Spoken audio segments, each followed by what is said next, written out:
तो हम अभी चित्रकूट के अनसुईया आश्रम के पास जो जंगल विस्तार है वहाँ पे, तो अनसुईया आश्रम माता सती अनसुईया माता का आश्रम के नाम से यह प्रसिद्ध है। यहाँ पे भगवान ब्रह्मा विष्णु और महेश को बाल स्वरूप में दर्शन मिलेंगे और माता अनसुईया जी के दर्शन करेंगे। तो कहानी ये है कि नारद मुनि जो भगवान कहलाते हैं, नारद मुनि वो पृथ्वी पर विचरण करते थे और माता अनसुईया जी का नाम उस समय बहुत प्रसिद्ध था और बहुत ही ज़्यादा माता अनसुईया जी को सती अनसुईया के नाम से जाने जाते थे। तो अत्रि मुनि और अनसुईया माता जहाँ तप कर रहे थे, जहाँ भजन कर रहे थे, वो माता मंदाकिनी के किनारे बसा हुआ चित्रकूट में बहुत ही सुंदर आश्रम बनाया और यहाँ पर रहते थे। और माता मंदाकिनी जो है वो अनसुईया माता के प्रेरणा में माता के कृपा से ही ये उद्गम स्थान है। माता ने ही मंदाकिनी नदी को प्रकट किया है। तो यहाँ पे माता भजन ध्यान और अपने पति की सेवा करते करते यहाँ पे इतनी प्रसिद्ध हो गई माता पूरे भारत में, इस लोक में कह सकते हैं, पृथ्वी लोक पे। तो वो प्रसिद्धि लेकर वो नारद मुनि जब गए, वैकुंठ लौट गए, कैलाश गए और ब्रह्मलोक, ब्रह्मा जी का लोक, ब्रह्मलोक भी गए। तो वहाँ की जो देवियाँ माता सरस्वती, पार्वती जी और माता लक्ष्मी जी से वार्तालाप की और मैया के बारे में बताया। तो स्त्रियों के अंदर एक स्वभाव होता है ईर्ष्या का। तो उनको एक ईर्ष्या जो है स्वभाव में होती है स्त्रियों की, तो वो ईर्ष्या से माता अनसुईया जी के प्रति हुआ और तीनों देवी इकट्ठा हुई, विचार विमर्श किया, अपने पतियों को जाके बताया और उनकी परीक्षा लेने के लिए आग्रह किया।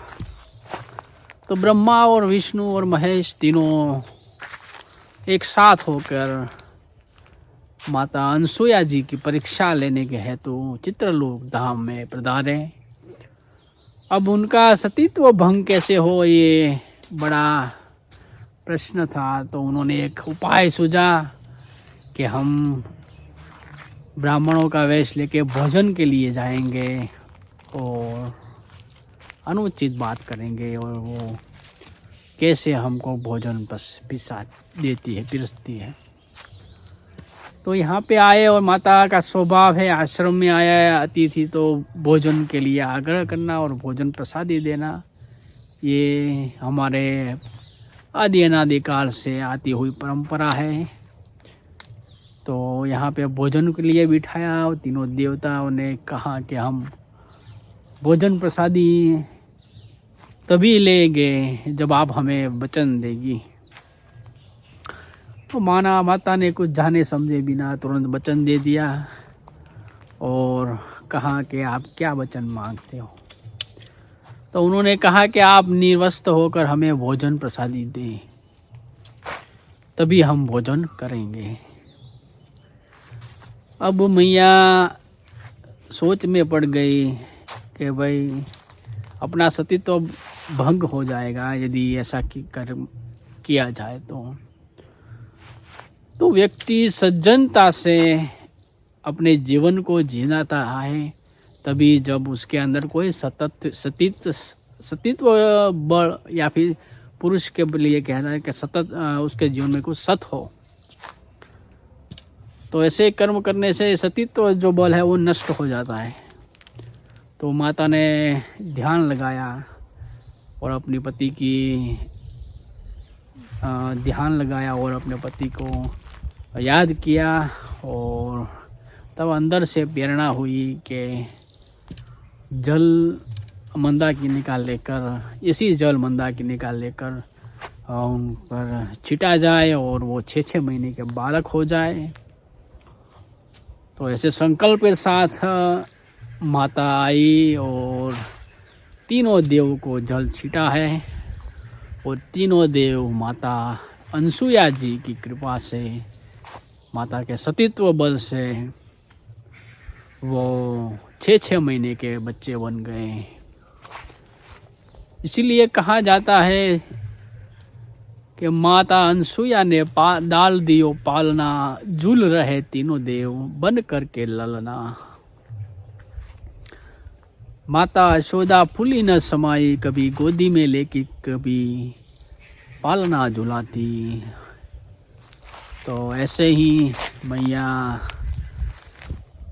खुशी के माले उनका फुलाना समाना और तीनों बच्चों को लाड देना।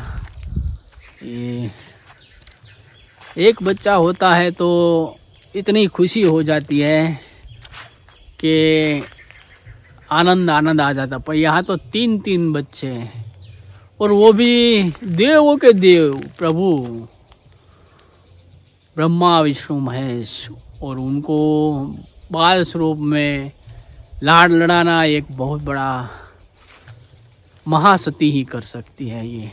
इसलिए माता अनसुया जी को एक कहते हैं कि महासती अनसुया मैया। तो अब काफ़ी समय हो गया और तीनों देव अपने धाम पर पधारे नहीं, तो माताएं विह्वल हो गई और नारद जी के पास गए। तो नारद जी तो आपको पता ही है, वो बड़े ही सूझबूझ से अपना बातें करने में। तो उनको कहा कि आप जाइए माता अनसुया जी के पास, वहाँ पे वो 6-6 महीने के बालक बनकर बैठे हैं। तो वो आए, तीनों मैया आई एक साथ और अपने पतियों को देख रही है। तो माता अनसुया जी से बात की, उससे क्षमा मांगी, उनसे प्रार्थना की कि मैया हमारे पति हमको लौटा दो। अब मैया ने कहा कि जाओ, इनमें से आपका पति जो है वो ले लो, कौन मना कर रहा है। तो पालना में गई मैया माता तीनों देवियों। अब यहाँ एक प्रश्न हो जाता है, तीनों देवियाँ खड़ी है अपने अपने पति को लेकर, कौन सा उनका पति होगा। यदि किसी भी पति को किसी ने छुआ तो वो उनका भी सतीत्व भंग होता है। तो यहाँ पे वो छूती नहीं है और प्रार्थना करती है सती नहीं महासती अनसुया मैया को कि जैसे थे हमारे पति वैसे हमको लौटा दीजिए, हमारे सतीत्व बल नष्ट हो सकते हैं इनको छूने से। क्योंकि बाल बच्चा तो सभी प्यारा होता है, कौन बच्चा बड़ा ब्रह्मा होगा, कौन बच्चा भगवान विष्णु हो गए, कौन बच्चा शंकर हो गए, महेश हो गए। तो माता ने फिर से जल छिटा और जैसे थे उनके पति, उनको तीनों देवियों को वैसे मिल गए। और माता से कहा वरदान लीजिए, क्योंकि देवता है।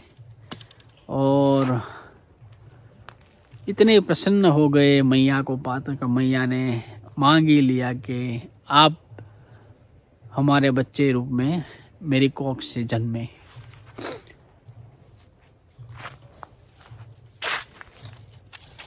माता अनसुया मैया का कोई संतान नहीं थी और अति रुचि और माता अनसुया मैया कामना ही कर रहे थे बच्चे की।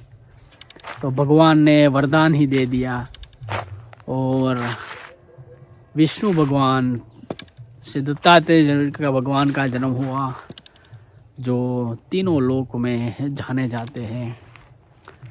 खास करके गिरनार में उनका वास है, दत्तात्रेय भगवान का।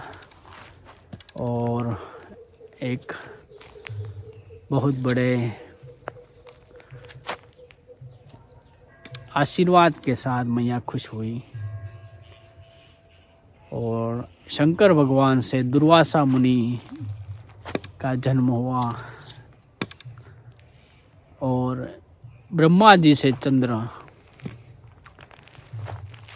तो ऐसे ही ये पावन करनारी कथा चित्रकूट में बनी है। यहाँ माता अनसुईया मैया का दिव्य मंदिर बना है, यहाँ धाम है। और इस आश्रम में मैंने आकर अपने जीवन को बड़े ही, जितना मैं शांत था उससे भी कई गुना यहाँ शांत होकर मैं अपने घर जा रहा हूँ। यहाँ इतनी पावन करनारी शांति है, जंगल है, इतना खुशनुमा वातावरण है, प्रसन्नता को भर देने वाला और अपने जीवन को उन्नत करने वाला। हर कोई आ सकता है। यहाँ आश्रम की कुछ नियम हैं, वो आपको पालन करने पड़ेंगे। और बड़ा सुकून है, पवित्रता है, बड़ी शांति है यहाँ। और अपने जीवन को महकाओ ज्ञान से, भक्ति से। और उत्तम जो स्थान है प्रभु का, जो आध्यात्मिकता देती है, ऐसे स्थान पर जाइए और भक्ति करिए, अपने इष्ट को प्रसन्न करिए और भी अपने जीवन को प्रसन्न करिए। तो ऐसी मैं भक्तों से, सभी से ये उम्मीद करता हूँ, आशा करता हूँ। मैं एक हिंदू हूँ तो हिंदुओं को प्रेरणा देता हूँ कि आप भक्तिमय वातावरण में रहिए। आप यहाँ की ये चित्रकूट के अनसुईया मैया आश्रम में जो यहाँ आसपास जंगल है, जहाँ तपस्वियों के दर्शन कीजिए। और जो इनके आसपास जो जीवन चल रहा है उसे भी आप खुद कोई भी भक्ति सबर रहकर भी यहाँ अपने जीवन को तपस्वी बना सकता है।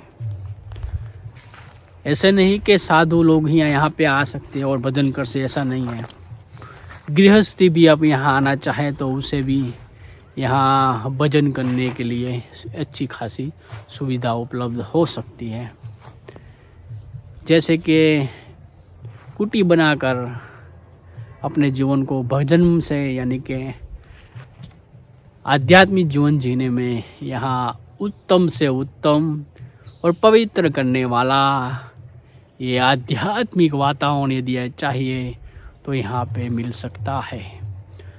ये पूरा क्षेत्र जो है राम वन के जाना जाता है। यहाँ भगवान श्री राम ने तपस्या की थी और यहाँ 11 साल से भी ज़्यादा यहाँ समय बिताया है प्रभु ने। और फिर यहीं से ही पंचवटी की तरफ, नासिक की तरफ गए हैं। तो भगवान ने अपना वनवास सबसे ज़्यादा समय यहीं पे बिताया है। तो यहाँ एक हर कोई साधु, हर कोई यहाँ कोई बच्चे से बच्चा होगा तो वो प्रभु श्री राम का नाम सीताराम जरूर कहेगा। यहाँ सीताराम की बहुत भरपूर मात्रा में सीताराम सीताराम करते हैं। और ऐसा दिव्य ऊर्जामय, ऐसा पवित्र जगह आप आए, अपने जीवन में एक दिव्यता भर दे, आनंद भर दे अपने जीवन को। और एक पवित्रता से आप जय श्री राम कह के अपने जीवन को प्रभुमय बनाते रहे। तो मैं ओम नमो नारायण कहूँगा और अपने इस पवित्र जर्नी को बहुत बखूबी निभाया है। और यहाँ की आध्यात्मिकता है वो ग्रहण करी है। और जितना शांत था उससे भी कई गुना में और शांत हो गया। और दिव्यता मेरे जीवन में आई। तो ऐसे ही मैं सबको प्रेरणा भी करता हूँ और अपने चैनल के लिए आपको लाइक शेयर और सब्सक्राइब भी करना ना भूलें आप। तो जय श्री राम, ओम नमो नारायण।